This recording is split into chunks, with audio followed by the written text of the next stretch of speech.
Oke teman-teman, saya di sini ada kendaraan Mitsubishi Colt Diesel Canter Euro 2 teman-teman ya.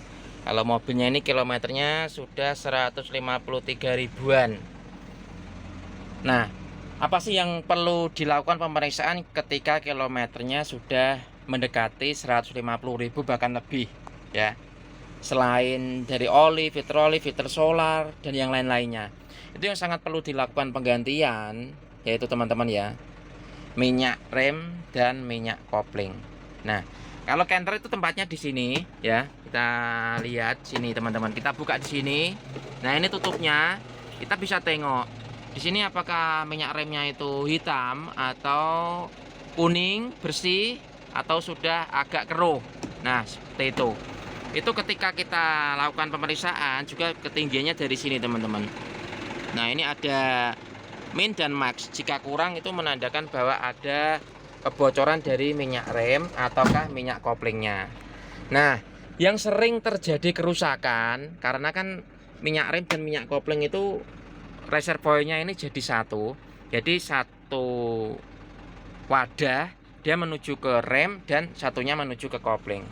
Nah, ini mobil ini itu tadi terjadi kerusakan di koplingnya. Jadi koplingnya ini nggak bisa balik teman-teman. Jadi ketika diinjak ambles. Transmisinya ini pun nggak bisa dimasukkan ke gigi 1, 2 atau 3. Nah, jadi ketika dimasukkan ya grok ya transmisinya karena koplingnya tidak bisa bebas karena ini ada yang rusak. Nah, dari sini teman-teman itu saya mau menjelaskan ya bahwa minyak kopling itu perlu dilakukan penggantian berkala setiap 40.000 km. Meskipun di sini bersih, kalau di bawah yang dekat transmisi itu nggak pernah di bleeding ya.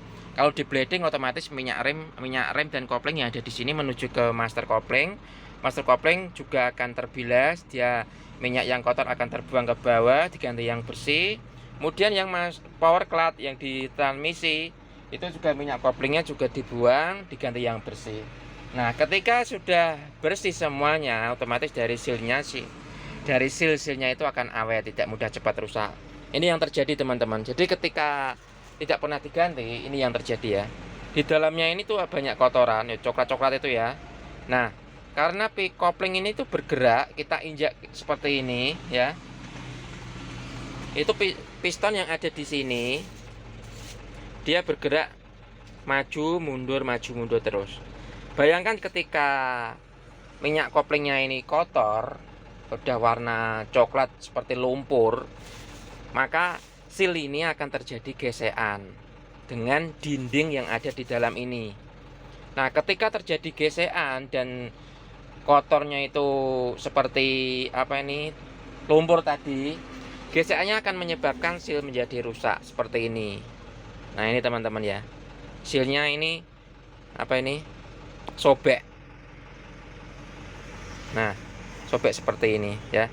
Jadi kalau sudah sobek seperti ini, maka dijamin untuk koplingnya ini akan ambles ya. Jadi ketika ambles, mobil ini pun nggak bisa jalan, harus didorong ya. Nah, sobek ini seperti ini teman-teman ya. Kalau yang bagian bawah ini masih lumayan bagus, tapi biasanya kita ganti pistonnya saja atau sealnya saja atau segelondong bersama dengan ininya. Karena ini tadi rumahnya juga aus kemakan ya, karena sudah lama jarang nggak membersihkan atau ganti minyak rem, akhirnya ini juga perlu ganti segelondong. Dan untuk bagian bawahnya juga yang ini ya teman-teman, pistonnya ini pun juga sudah kempet ya. Jadi kalau nggak diganti ya nanti akhirnya akan bocor. Jadi percuma. Yang atas diperbaiki tapi yang bagian bawah nggak diperbaiki, nanti timbul trouble lagi. Ini bagian dalamnya ini ya.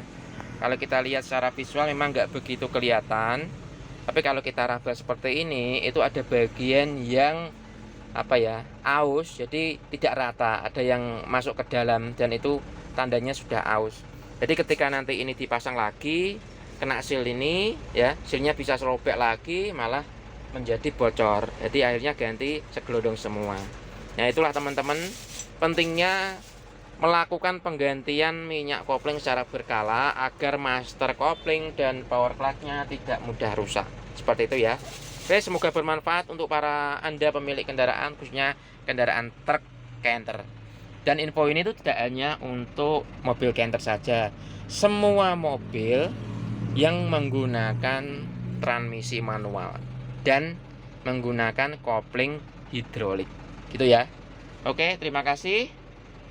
Bagikan video ini kepada teman-teman Anda ketika Anda atau temannya mungkin belum paham, sehingga nantinya ketika servis itu tidak mengeluarkan biaya banyak, karena beli minyak rem hanya di bawah 100.000, tapi kalau sudah rusak semuanya bisa lebih dari 600.000 untuk pembelian spare partnya saja. Oke, semoga teman-teman semuanya dalam keadaan sehat dan selalu mendapatkan rezeki yang barokah berkah. Oke, terima kasih.